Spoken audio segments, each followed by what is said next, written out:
Yeah? Hello, everyone. Welcome to the Golden Lightbulb webinar for the 16th of January 2019. My name is Jonathan Talbott, and I am here to talk about pitching.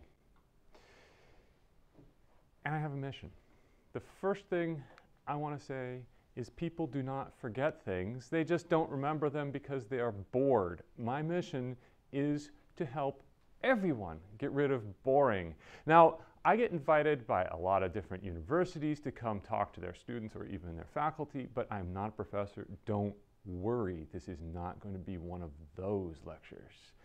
Actually, mostly what I do is I walk around advising people on communication, particularly verbal communication, that's presentations and pitches, and I work with a lot of startups, but I also spend time with the idea people.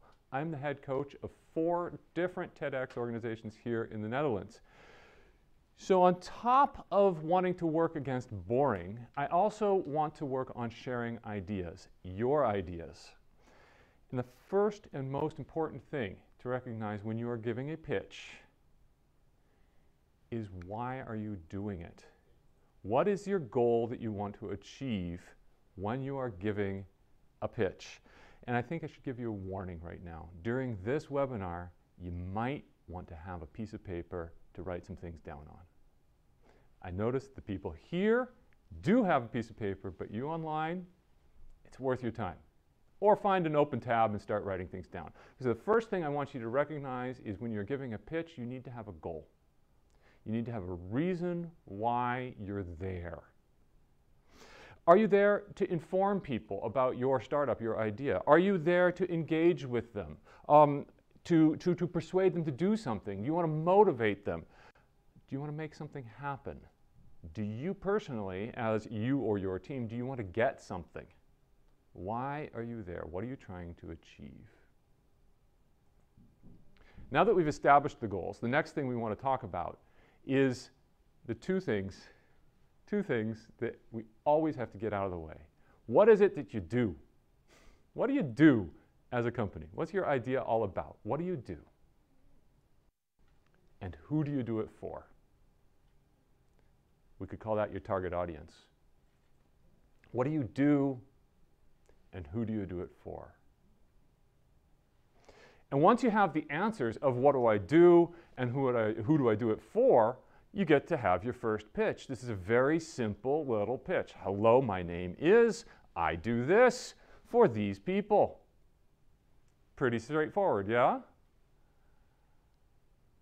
When you answer these questions, when you start pitching this way, everybody in the world knows what they're hearing about. There's no guesswork. Everybody feels comfortable. Your audience feels comfortable. Okay, so what do you do and who do you do it for? Now, as I showed you before, I work with a lot of startups, a lot of different kinds of startups, lots of tech startups. Yeah, and the tech startups, they always have what we call their box of plastic with electronics in it. Yeah, let me show you one of these. Yeah, this right here is a box of plastic with electronics in it. Pretty expensive one too. Now, everybody who has these boxes of plastic with electronics on it, they've worked really hard on it, and they're extraordinarily proud of it, and they should be, and you should be, because it's your thing. But they have this box, and this box usually has a couple of buttons on it, and the first button is the red button, and they push on the red button, and they say, look at what we've done. We've made a box, and it's got a red button on it. Aren't you proud of us? Should I push the button? Yeah, okay, I'll push the button. Beep! Isn't that cool? And there they are. And everybody says, yeah, I'm proud of you. And then they take the other thing and they say, hey, look, there's a blue button on it. We've been staying up all night for the last 2 weeks working on this blue button, and it's really great. You want to see what that is? And everybody's like, sure. And you push the button and boop! Aren't you proud of us? You want to buy it? And nobody wants to buy it. And we can't quite figure out why nobody wants to just buy it, because it's got a red button and it goes beep, and the blue button goes boop. But we don't know yet why it's important to us. So when I work with speakers of all kinds, whether it's a TED speaker or somebody who's going off to an important conference or somebody who's just simply pitching an idea for a challenge like this, always talk about bringing in a concrete example. Because a concrete example, a very defined, specific thing, we as an audience can always extrapolate to the general. But it's very difficult to extrapolate from the general to the specific. Now, I brought the most concrete example I could find today. Let me get it here. I have here a concrete example. And now I'm going to ask you, and I'm going to ask you to think about it, and I'm going to ask the people who are actually sitting here live today as well to talk to me about the features of this thing, the red buttons and the blue buttons and the beeps and the boops. Could you tell me something, and you have to speak up because the microphone's only by me, tell me something about this object in my hands. Strong. It's strong. Yeah. Heavy? It is heavy. I'm beginning to notice that it's heavy. In a minute, you're going to see me switch arms because, yeah, it's heavy. So it's strong, it's heavy. Anything else? Orange. It's orange. Actually, they have a special color name for this object. It's called brick red, in fact. Yeah, we'll call it orange today. Okay, it's heavy, it's solid, it's orange. It's a rectangle. It's rectangular in shape. Yeah, in fact, all the different sides are rectangular. That's pretty clever, the way they've done this. It's three-dimensional. Yeah? Anything else that's particularly exciting or interesting about the features of this object? Waterproof. It is waterproof, yes.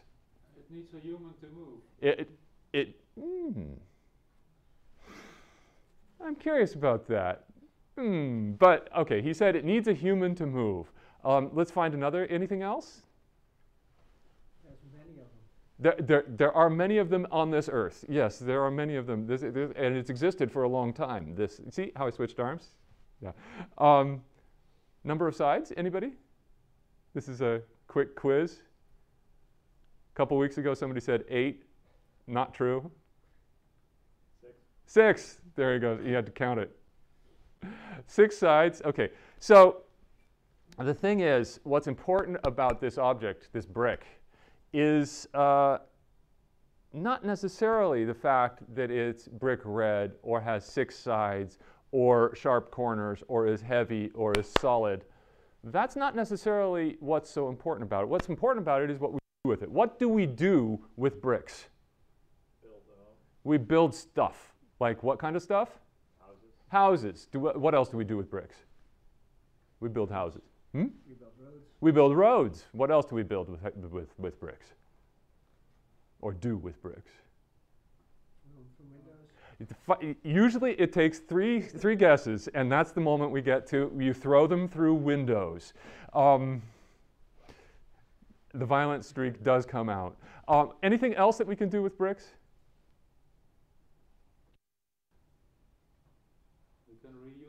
We can reuse them for all kinds of things, including keeping the door open or putting on top of papers in the summer when the window's open so that the papers don't blow away. But we can also build chimneys, we can build swimming pools, we can build paths, we can build walls, we can build houses, and even roads. Now, when we build a house out of bricks, why do we do that? What do we get for it? They're cheap. It's cheap. So it's cheaper to make houses. Does it make a better house? Then what? Say, let's think we were little pigs, and we had 2 brothers. So if we were the little pigs and we had 2 brothers, so there were 3 of us, right? One of us built a house out of sticks, right? Wait, it started with one of us built a house out of straw. Second of us built a house out of sticks, and the third, maybe bricks. Why do we do that? Because they're heavy, they won't blow over. They won't blow over because we're searching for something. They're strong. We're searching for safety because the wolf is coming to blow us over. And he's taking care of my 2 brothers, and they had to come escape and get with me in my brick house, because a brick house, at least for pigs, is safer. So the big benefit isn't red, it isn't heavy, except it's what you do with the heavy. It isn't the six-sided, it's what you do with the six-sided. The big benefit for little pigs is safety. Now, I'd like you to think for a minute about the big benefit from that thing that you do, for whom, what those people for whom you do it get out of that thing that you do. What benefit is it? Is it safety? Is it security? Is it warmth? Another thing that we get out of a brick house. And when you have that, when you've thought up, and maybe you've been really creative, or maybe you've hit pause on the button on the webinar, and you've gotten a chance to write down 3 or 5 different benefits that you get, or your audience gets, out of what you do. Choose one. Choose one. Choose the most vibrant one, the most emotionally resonant one in your audience, and then you can make your second pitch. And that's the, I do this in order for these people to be able to do that big benefit.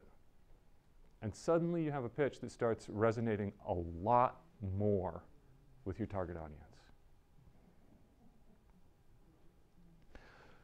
So we've got the big benefit. And if you sit down for a moment and if you write down the exact opposite of that benefit. So if you're talking about safety, maybe it's going to be danger. If you're talking about warmth, maybe it's drafty or cold. What is the exact opposite of the big benefit?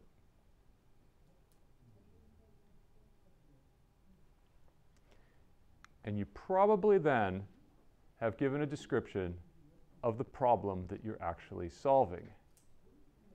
See, so often people who are generating startup ideas come up with the idea, but they forget that the idea exists to solve a problem.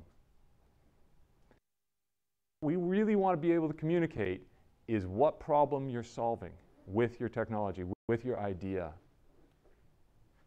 Now, that problem, expressing that problem, talking about that problem is really important, because your audience wants to know, do you understand me? Do you understand my problem? Or, if you're speaking to an audience of other stakeholders who are not clients, they want to understand that you get your market. You understand your market. So you need to be able to talk about that problem. Now, it's also important because you're going to be talking about that problem right at the beginning of your pitch, usually. And so you need to use something that we call the hook, the thing that brings your audience in and catches their attention. And one of the things that's a great hook are surprising statistics. Not just any old statistics, but surprising statistics. Things like 90% or 1 out of 10. These are ways of you showing off that you do know your market, but also getting our attention. I give you an example. This is not from a technology startup, but it was from a divorce attorney that I worked with once. And she helps people with divorces, particularly to make sure that everything goes well with the children in the divorce. And she gave me one of the most shocking statistics I've ever heard, and it was this. Did you know that 85% of child abductions are done by the mother? And we were all, no. And the thing is, the mother abducts her children when the divorce has gone bad for her and she doesn't have custody of her children. Gave a great introduction for her to be talking about the problem that she solves.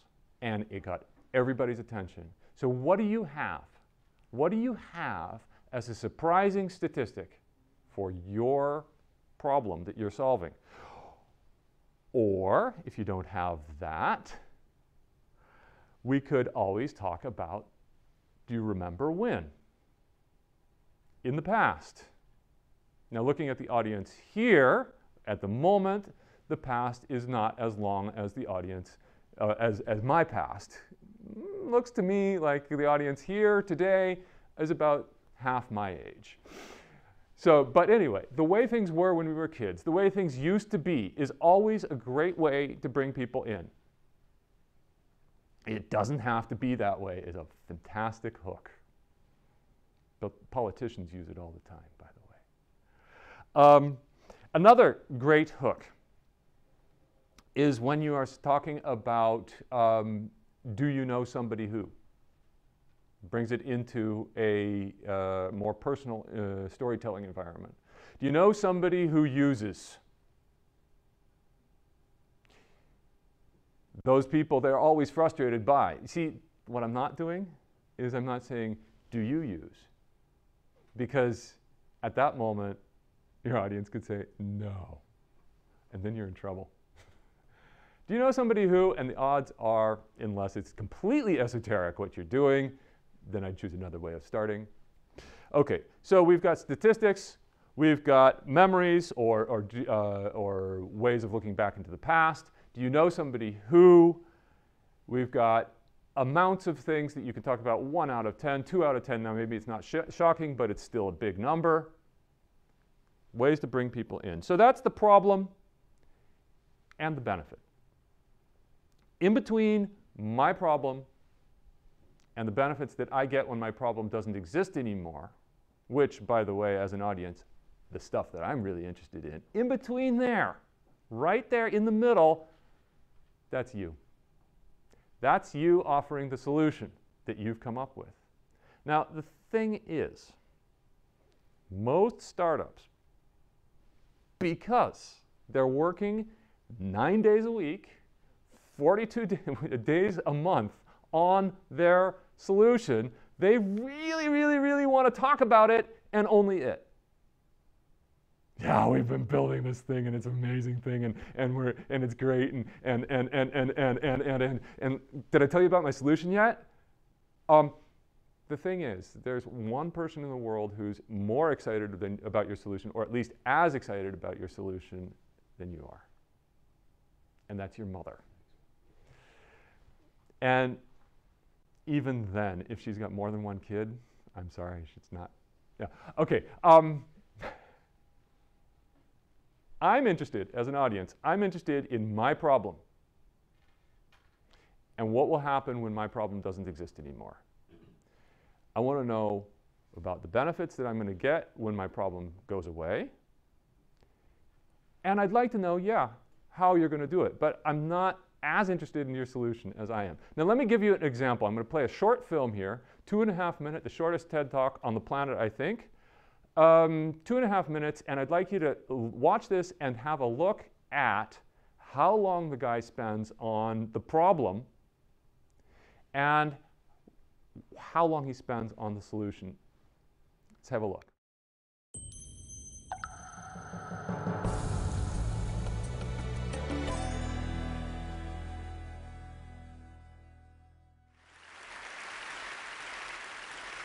I'm used to thinking of the TED audience as a wonderful collection of some of the most effective, intelligent, intellectual, savvy, worldly, and innovative people in the world, and I think that's true. However, I also have reason to believe that many, if not most of you, are actually tying your shoes incorrectly. Now, I know that seems ludicrous. I know that seems ludicrous, and believe me, I lived the same sad life until about 3 years ago.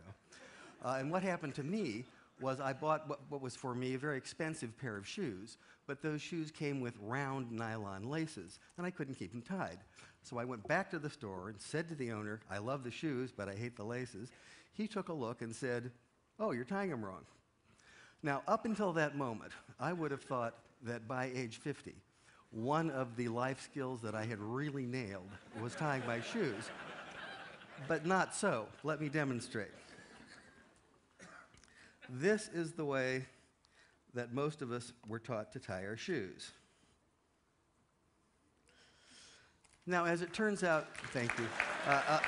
But wait, there's more.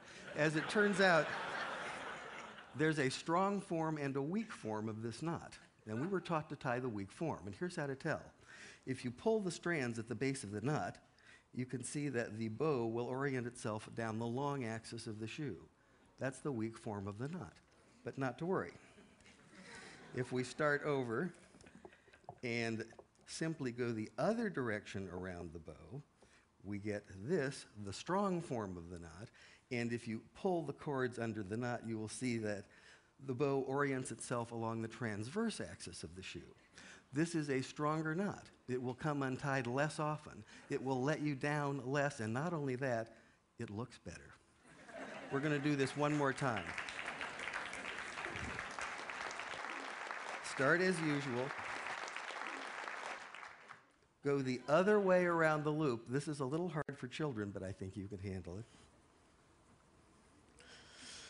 Pull the knot. There it is, the strong form of the shoe knot.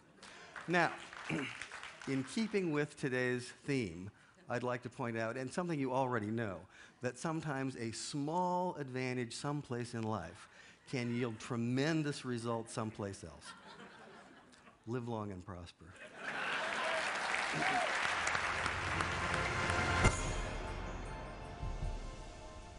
Okay, at least you learned how to tie your shoes.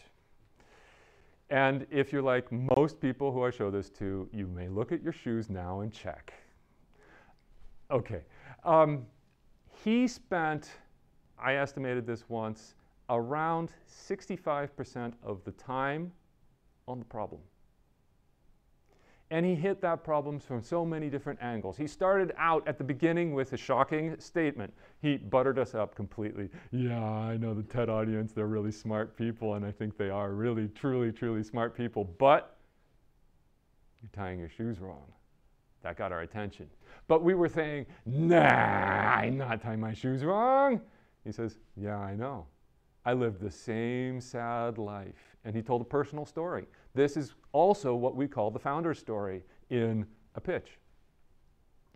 And he talked about the nylon laces and the expensive shoes and the fact that the guy told him that he was tying his shoes wrong. And then he pulled in a little bit of humor. He says, yeah, one of the things that I thought I'd really nailed by the time I was 50 was tying my shoes. And we're all like, ha, ha, ha, ha. Wait a minute. Maybe he's onto something here. And then he goes and he gives us the technical illustration of the problem, the transverse axis, and he gives us a whole demonstration of everything. And we're going, oh my God, maybe that's me that he's describing. I'd better find out what's going on. See, that took him about a minute to get inside our heads and to help us to figure out that we are probably tying our shoes wrong. And if not, let's find out how we could do it better anyway. Now, the solution was like the most simple thing in the world. Oh my God, we're going to go the other way around. Okay, we could have figured that out ourselves, but he was explaining it to us. But the benefits, does anybody here remember the benefits of going the other way around the shoe? Your life might be totally different in the future. Your life might be completely different in the future because a small thing somewhere could make a big difference later. But there was another big benefit that he mentioned. The bow is straight instead of... The bow is straight. It looks nice. It just, I mean, it stays tied, so you don't kill yourself going down the stairs. That's always good. But it looks better. And a small thing someplace can make a big difference in your life. Problem, solution, benefit. Now, let's start talking about the problem really, really clearly. And I really want to bring this home. I really want to bring this extraordinarily clearly to you. So I want to talk about how you can talk about the problem. You could talk about the problem this way. Ladies and gentlemen, there is a comet coming towards the Earth, and it's going to kill everybody.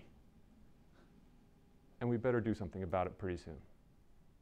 All right, the three things that happened there. I described what was happening, I described who has the problem, and I described an element of time. There's a comet coming hurtling towards the Earth. It's going to kill What's my market? Everyone.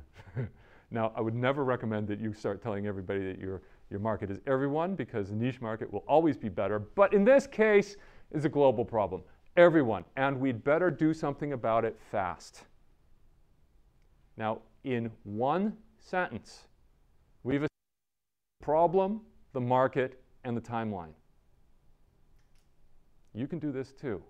Just remember that whatever you're talking about needs to feel a little bit like there's a comet coming towards the Earth. It's going to kill everyone, and we better do something about it soon.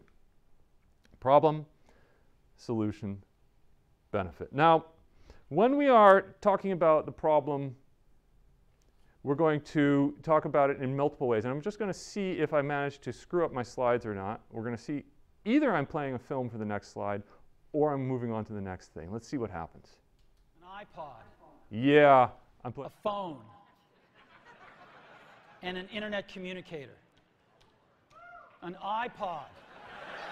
A phone. Are you getting it? These are not 3 separate devices. This is one device. And we are calling it iPhone. Today, Apple is going to reinvent the phone. And here it is.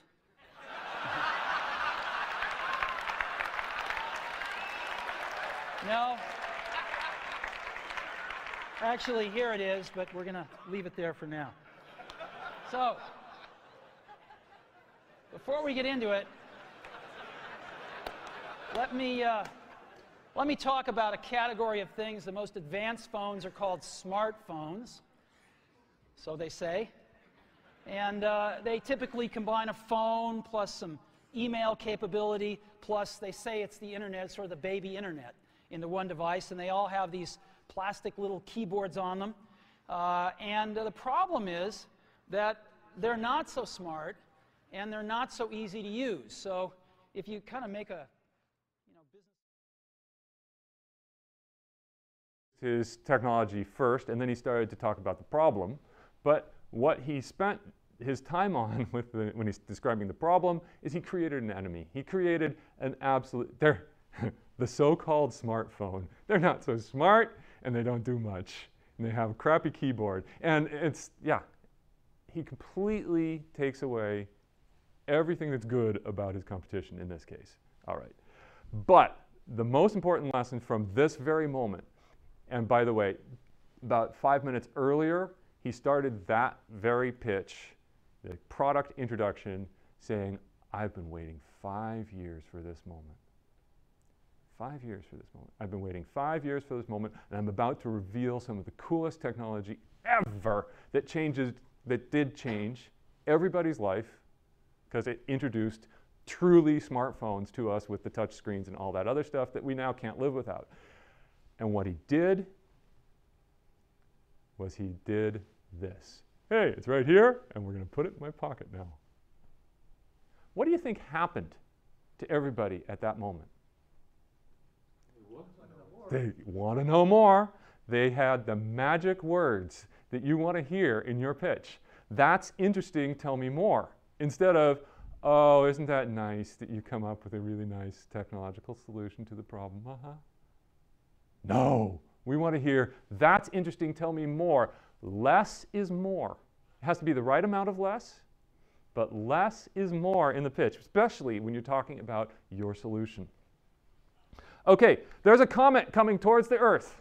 It's going to kill everyone. We'd better do something about it pretty fast. We need some help. Who's going to help us? Oh my God, it's Superman. All right, so here you come to the next big ingredient after the problem and the solution and the benefit. The next big ingredient in your pitch is your team. And I don't mean, hello, I'm Chris, I'm the CEO, and this is Tom, he's the CFO, and, well, if you even have finances. And this is Gene, and Gene is the central technology officer, and he's actually the most important person in the company because he actually came up with the idea. And it's a company with 3 people in it. I do not want you to talk about titles. I want you to talk about the relevant stuff, the stuff that people need to know. Like, I wrote my thesis on this problem. Like, I've been working on this for a long, long time. Like, my first company failed and I've learned an awful lot since then.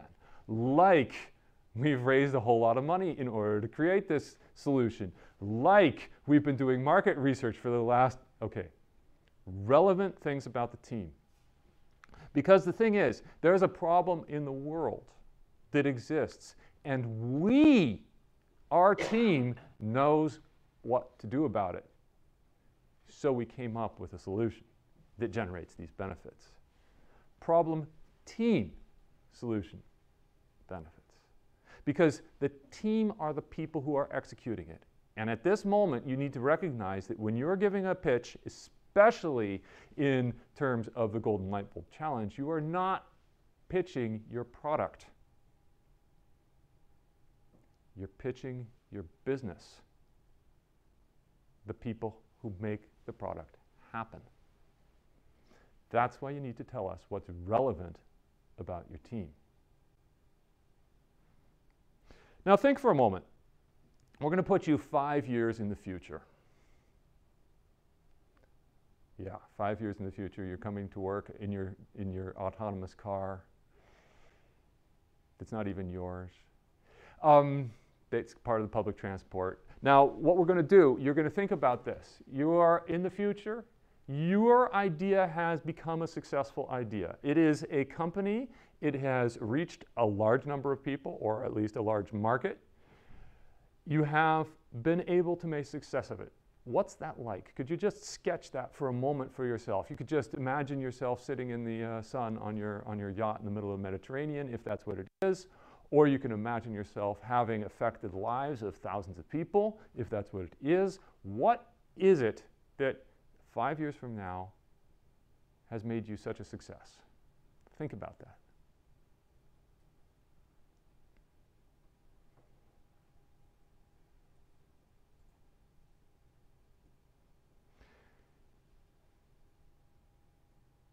And now that you're feeling great, you've already noticed that when I put one thing over on one side of the board, I'm going to bring something negative on the other side. So here we go. Ready?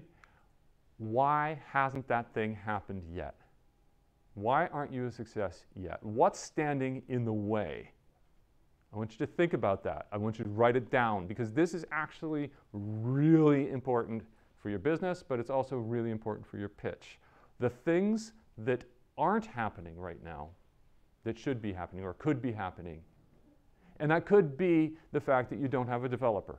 It could be the fact that you don't have actual office space or a place to build your thing, or that the working prototype doesn't work, or that you don't have enough cash, or what you're going to do with that cash. You need more people. Any of those things. What are the obstacles that are in the way of you achieving that future that you're dreaming of? And when you've got those obstacles clear in your head, what's in the way, I want you to think about what you need in order to get rid of those obstacles. In order to achieve that future, in order to change from those obstacles to that future, you need some things. What are those things that you need? And before you give the easy answer, which is money, think about what you will do with that money. Think about what that money is supposed to be used for. Is it for generating a marketing plan? Is it for bringing the product out? Is it for building the prototype, buying the materials? What is it? Because often the things that money can buy can be achieved in other ways as well. So think about your needs, the things that you need, because this is step 5 in the pitch. We're going to talk about the problem. You talk about your team and the relevance of your team. You talk about your solution and why that's a pretty cool solution, but not too much, thank you. And in order to make this work, we need something to happen in order to achieve all these benefits that we can achieve together. me, you, and the people to whom I'm pitching. Problem, team, solution, needs, benefits. Now, nobody's going to give you anything that you need unless you tell them that you have a plan in place to change those needs into the future, into the success. So when you're giving your pitches, I'd like you to start using this structure. There's a problem in the world. We have studied this problem. We know what we're doing with this problem. We have a good team. This team together, we've been able to create a great solution. In order to make that solution happen, we need some stuff. But we're working together. We have a plan in order to make that happen. That plan is, we know what the price point is. We know how to reach the market. I'm not really sure where your plans are right now, but in order to be a convincing pitch, I need you to talk about your plans. And then you end the whole thing by talking about how the world's going to be better because you've all been working together. I'm going to stop here for a second and see if there are any questions coming in from any direction. And I'm going to look around and see if the guys who are looking on the online are having any questions from online, or if anybody in the room has any questions at this moment. They're all shaking their heads. Okay, that was my pause for the questions. Nope, okay. Because the world doesn't have a problem with ideas. We all have great ideas. There's lots of great ideas out there. The problem we have is communicating those ideas. So again, I want to review about the problem that's out there, your team that's solving that problem, and the solution you've come up with. The needs that you have as a business to be able to achieve success, and the plan that you've got in order to take those needs and turn it into success, in order to achieve benefits for your market. And then there's the most important part. Help me, Obi-Wan Kenobi. You're my only hope. Help me, Obi-Wan Kenobi. You're my only hope.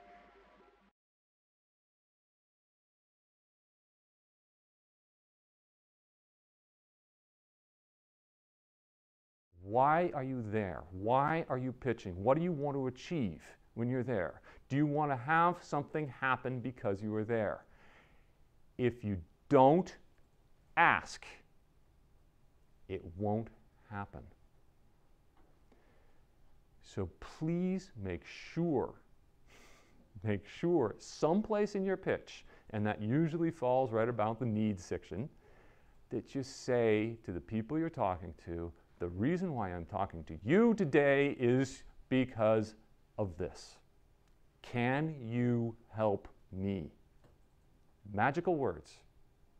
Especially if you've only brought your thing out for a few seconds and you said, hey, it's a really cool thing, and if you want to touch it later, I'll put it in my left pocket. Hey, could you help me out? That's where the magic happens. Ask for what you need. Problem, team, solution, needs, plan, benefit. Make sure you ask. My name was Jonathan Talbott. I hope that you've gotten something out of learning how to pitch today. At least today, you've learned how to tie your shoes. Thanks very much.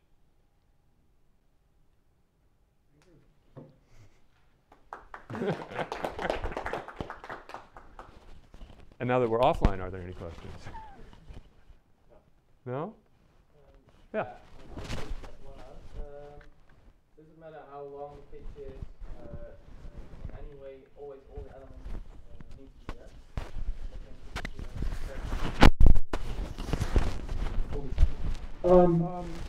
1 minutes are trickier than 10 minutes because we don't have a whole lot of time. I'm going to pull my microphone out.